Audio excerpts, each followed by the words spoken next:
Boa tarde, Sara. Boa tarde, espectadores do Planeta Campo. Obrigado pela oportunidade de falar um pouco desse assunto aqui. Fico à disposição até para conversar sobre a questão da cooperativa indígena. Pois é, começa contextualizando para a gente, né, como que foi essa questão da cooperativa ser nesse formato, né, de trabalhar com os indígenas. Como é que foi o início dessa história e como que está sendo a caminhada? Perfeito. Bom, existe essa reserva indígena há muito tempo, já há cerca de 20 ou 30 anos, né? Mais de 1 milhão de hectares. E, de certa forma, né, todos os que ali vivem, eles precisam ter algo, né, alguma renda, alguma forma de conseguir, né, sobreviver, gerar riqueza, as famílias vão aumentando, enfim. E essa reserva fica numa região que é muito fértil, né, para a produção de grãos, ali na região de Campo Novo dos Parecis, no Mato Grosso. E há algum tempo, cerca de uns 10 ou 15 anos já, eles vêm produzindo, né? Começaram produzindo um pouco mais para subsistência, né? Uhum. Então, feijão, algumas leguminosas, enfim. E depois eles entraram, né, nessa produção comercial, que se chama, de grãos.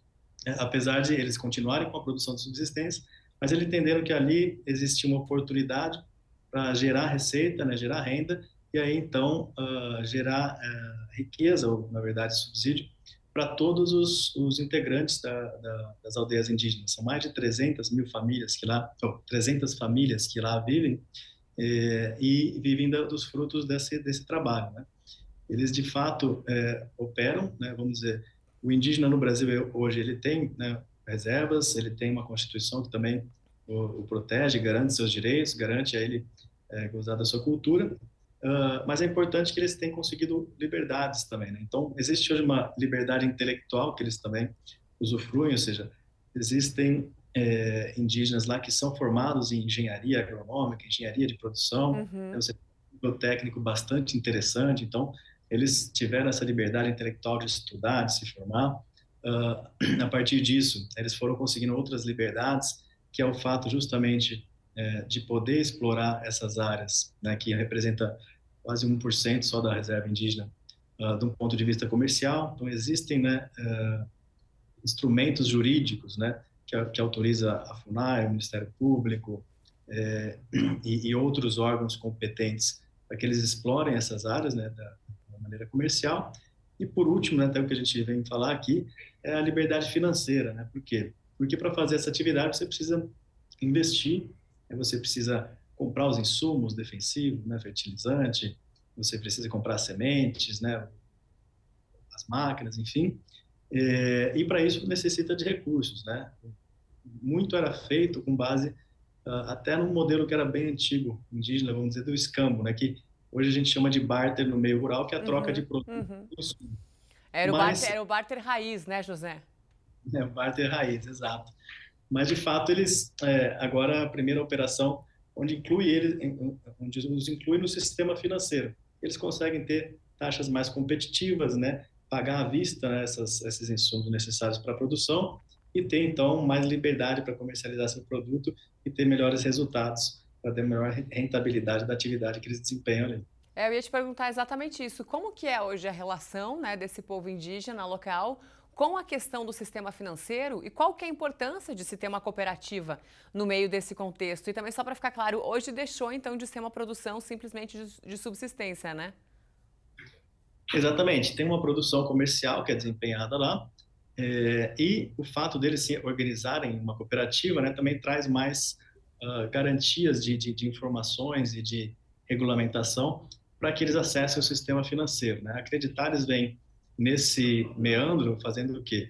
A gente tem uma plataforma de tecnologia que consolida informações e dados de diversas bases públicas e privadas, que para o sistema financeiro, né, para o crédito, para acessar crédito, crédito, vamos dizer, é uma relação de confiança, né? Então, para acessar crédito, você tem que se qualificar perante o financiador e mostrar que você tem capacidade de pagamento, né, que você tem colaterais para eventualmente apresentar como garantias, que você tem uma série de fatores, né, que são necessários para que o financiador avalie o risco, né, e consiga conceder um crédito. Então, a nossa tecnologia faz todo esse trabalho, né, e conecta com vários agentes financeiros, isso não só para a cooperativa indígena, a gente faz isso para todos os produtores rurais do Brasil, trazendo mais informação de qualidade, dados de qualidade, para reduzir essa assimetria de informação que existe no mercado e, portanto, essa demora, muitas vezes, que há no processo de obtenção de crédito do produtor rural ou da cooperativa Uhum. agrícola, enfim. Legal. E você tinha falado, né, dos treinamentos, né, que os indígenas recebem, inclusive até do próprio Senar, né? A gente tem imagens aí disso mostrando esse envolvimento deles com a atividade num todo, né? Agora vocês têm como meta também emitir, né, o primeiro CRA ou CRA indígena sustentável do Brasil, né, junto a esses grupos. Como que isso deve funcionar? Perfeito, né? Agora que eles estão inseridos no sistema financeiro do ponto de vista de tomadores de crédito, né? Você começa a ter um histórico, né? De bons pagadores, um histórico de crédito dessa cooperativa, né? Dessa entidade no sistema financeiro.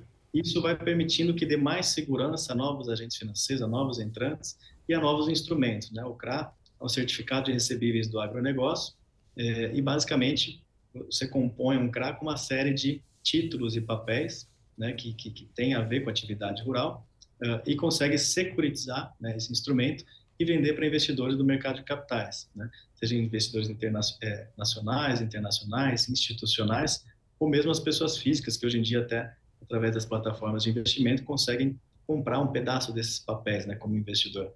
Então, a gente está visualizando aqui elevar, né, essa participação dos indígenas no sistema financeiro para fazer frente às necessidades de captação que eles têm e trazer esse instrumento, né, que é um instrumento que existe, que está no mercado, mas com essa finalidade de levar crédito para uma população que está bem organizada, que consegue ter capacidade de pagamento e está cada vez mais acessando o sistema financeiro, gerando oportunidade para todos os lados. Ok.